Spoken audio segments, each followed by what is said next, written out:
नमस्कार सभी को, स्वागत करता हूं आपका फिर एक बार द डाकिया विदामी शर्मा में। सारे मजदूरों में, मिडिल क्लास फैमिलीज में और सारे बिजनेसमैन में एक बार फिर पिछले साल की तरह खुशी की लहर दौड़ गई है, क्योंकि पिछले साल का 20 लाख का पैकेज वो आज तक खर्च नहीं कर पाए थे और अब स्थिति फिर से वहीं आने वाली है। लॉकडाउन लगने वाला है, हो सकता है प्रधानमंत्री जी इस बार भी कुछ लाख करोड़ हम गरीबों में बांट दें, जो हमारी अलमारियों में आज तक भी पड़ा पड़ा सड़ रहा है। ऐसी न्यूज देखना पसंद करते हैं ना आप लोग, और ऐसी न्यूज आप लोगों को अच्छी लगती है। मजदूरों का पलायन फिर से शुरू हो चुका है, स्थिति बद से बदतर हो चुकी है और ये सारी गवर्नमेंट की नाकामयाबी है। हमारे देश में ऑक्सीजन सिलेंडर्स खत्म हो चुके हैं, हमारे देश में वैक्सीन खत्म हो चुकी हैं, दवाइयां खत्म हो चुकी हैं और बेड्स नहीं हैं। 65,000 करोड़ का बजट पिछले साल गवर्नमेंट्स ने अनाउंस किया था 2020 और 21 के सत्र में हेल्थ केयर इंफ्रास्ट्रक्चर के लिए। कहाँ है वो पैसा? कहाँ है 20 लाख करोड़ रुपए? कहाँ है जो प्रधानमंत्री रिलीफ फंड में पैसा जनता ने दिया था? पिछले साल के लॉकडाउन का मतलब क्या था? अगर यही लॉकडाउन हमें हर साल झेलना है तो हमें वैसे ही मार दो।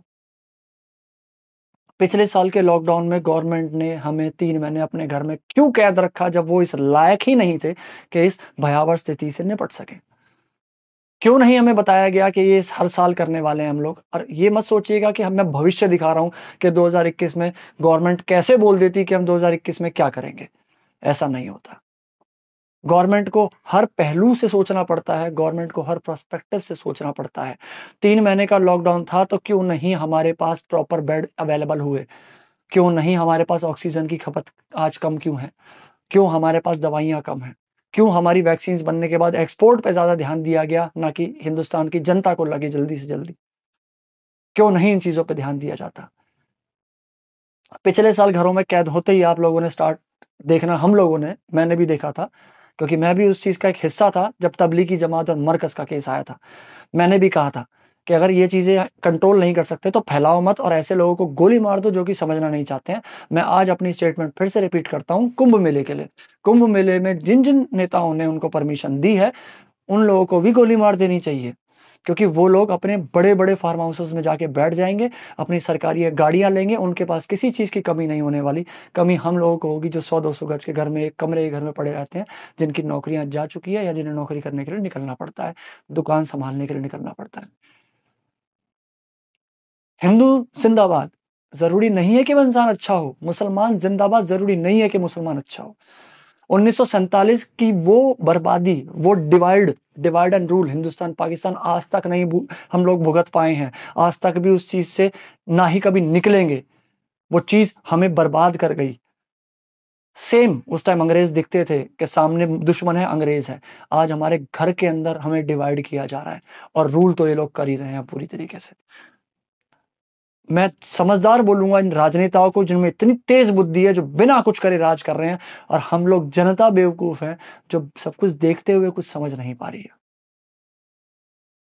बच्चे स्कूल ना जाने की वजह से पूरी तैयारी करके एग्जाम्स की बैठे हुए हैं और बच्चे डिप्रेशन में जा रहे हैं। बच्चों को पास कर दिया जा रहा है। कोटा सिस्टम कम था क्या? अब ये कहोगे कि इतना भयावह रूप ले चुका है कोरोना, इतने लाख केस आ रहे हैं डेली के, क्यों आ रहे हैं? क्यों नहीं हमें प्रॉपर वैक्सीन दी गई? क्यों नहीं हमारा हॉस्पिटल्स को इस लायक बनाया गया कि हम लोग उस चीज़ को फिर से बड़े पैमाने पे फेस कर पाएँ? जब कोई मर जाता है हिंदुस्तान के अंदर तो 2 दिन बाद उसकी पेंशन रोक दी जाती है। लेकिन ज़िंदा आदमी जब अपनी पेंशन बनवाने जाता है ना, तो उसे 5-5, 6-6 महीने चक्कर काटने पड़ते हैं और शायद बन जाए। कोई चीज़ रोकनी हो तो तुरंत रुकती है, कोई चीज़ आनी हो तो सालों लग जाते हैं। कोई चीज़ बननी हो तो सालों लग जाते हैं। एक कॉल, एक मैसेज, पिछले साल की तैयारियां शुरू कर दो घर में कैद होने की। आप लोग क्या समझते हो? एक कॉल से आपका पैसा नहीं रहा, एक कॉल से आपकी नौकरी नहीं रही, एक कॉल से आपका उद्योग बंद हो गया, एक कॉल से आपके घर में कैद होना शुरू हो गया, एक कॉल से आपके बच्चों का स्कूल बंद हो गया। इसे आप अपनी आज़ादी की तरह देखते हो? आप लोग, हम सब बंधुआ मजदूर बनने जा रहे हैं, आधा बन चुके हैं, बहुत जल्दी पूरा बन जाएँगे।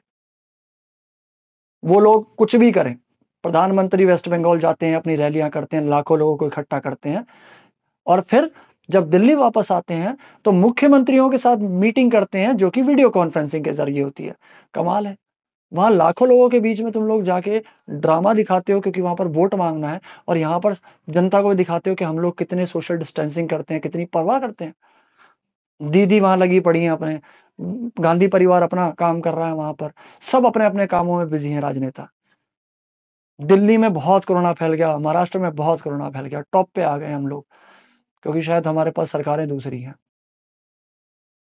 कोशिश करना बंद कर चुके हैं, ये लोग नाकामयाब हैं। पिछले साल लॉकडाउन क्यों थोपा गया था हम पे, जब तुम लोग इस लायक ही नहीं थे कि इस लॉकडाउन के बाद कभी लॉकडाउन ना लगे। ये लोग क्यों सोचते हैं कि 1000 से ज्यादा 20,000 केस आ जाएंगे, 30,000 केस आ जाएंगे। अगर मेरी मान के चलो, मैं तो ये सोच के चल रहा था कि 10 लाख केसेस तक आएंगे, और 10 लाख केसेस के हिसाब से तैयारी करता मैं, या ये लोग, इन लोगों को करनी चाहिए थी। 2 लाख केस नहीं संभाल पा रहे हैं पूरे भारत में, 130 करोड़ जनता में 2 लाख केस नहीं संभाल पा रहे हैं ये लोग। 2 लाख केसेस में सरकारों की औकात दिख गई है। लोग मर रहे हैं, प्रवासी मजदूर फिर से जाने लग गए हैं अपनी नौकरियां छोड़ के, नौकरियां फिर चली गई हैं, घर से निकलना फिर से बंद होने वाला है। दिमाग को ट्रेनिंग दी जा रही है, बंधुआ मजदूर बनाया जा रहा है, डीपॉपुलेशन चालू है।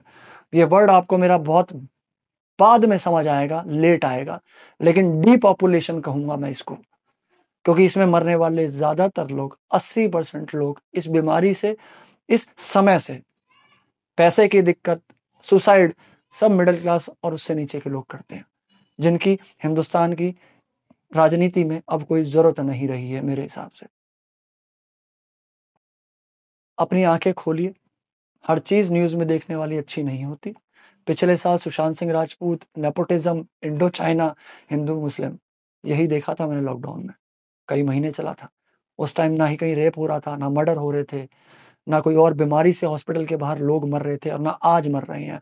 आज भी सिर्फ कोरोना से मर रहे हैं, और बीमारियां हिंदुस्तान से खत्म हो चुकी हैं। सिर्फ कोरोना बाकी है, और कोई बीमारी हिंदुस्तान के अंदर नहीं बची है। फिर से एक बार आंखें खोलिए, सावधान रहो, थोड़ा बड़ा सोचा करो कि अगर हमें सामने वाला कोई चीज बोल रहा है तो क्यों बोल रहा है। वेस्ट बंगाल में इलेक्शन होते हैं और मेट्रो में यहाँ पर उनकी प्रमोशन चलती है करोड़ों रुपए की, दिल्ली में तो पता नहीं कितना पैसा तो ये लोग प्रमोशन में फूकते हैं अपना, हम सबको पता है। संसद बना लो, 850 करोड़ का प्लेन खरीद लो, जनता मर रही है, मरने तो फर्क क्या पड़ता है। बंधुआ मजदूर है, एक फोन करूंगा फिर से अंदर घुस जाएंगे सारे कुत्तों की तरह, चूहों की तरह अपने बिल में घुसे पड़ेंगे।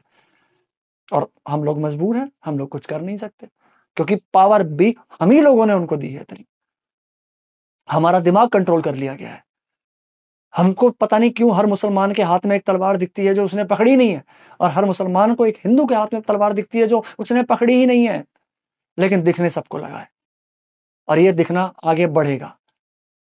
ये दिक्कत, ये बीमारी हमारे साथ उम्र भर रहने वाली है। सोशल डिस्टेंसिंग, सैनिटाइजेशन करना और हमारा मास्क, ये हमारे साथ पूरी उम्र रहने वाला है। इसकी आदत डाल लीजिए। ये मत सोचिएगा कि आपको आज लॉकडाउन के बाद फिर से आपको एक नई जिंदगी मिल जाएगी, नहीं मिलने वाली है। इन चीजों की आदत डाल लीजिए। मजदूरी, बंधुआ मजदूरी करने की आदत डाल लीजिए कि जब आपका मालिक, हमारा मालिक हमें फोन करके बोलेगा आज तेरे को काम दूंगा बाहर आ, तो उस दिन पैसे मिलेंगे, तभी उस दिन हमारे घर में चूल्हा डलेगा। वरना वो जब मना कर देगा कि आप काम नहीं है तो घर से बाहर भी नहीं निकलेगा तू, तो हम घर से बाहर नहीं निकल पाएंगे। इकोनॉमी खत्म, आजादी इसे कहते हैं। तो मैं अपनी कैद की आजादी में खुश हूं, तुम लोग अपनी आजादी की कैद में खुश रहो। मैं आप लोगों की तरह नहीं सोच सकता।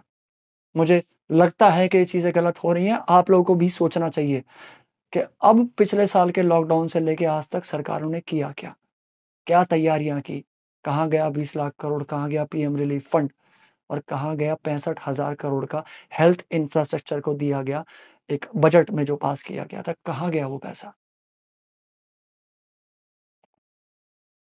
सावधान रहें, स्वस्थ रहें, मस्त रहें, जबरदस्त रहें, और इनकी ऐसी तैसी करते रहें।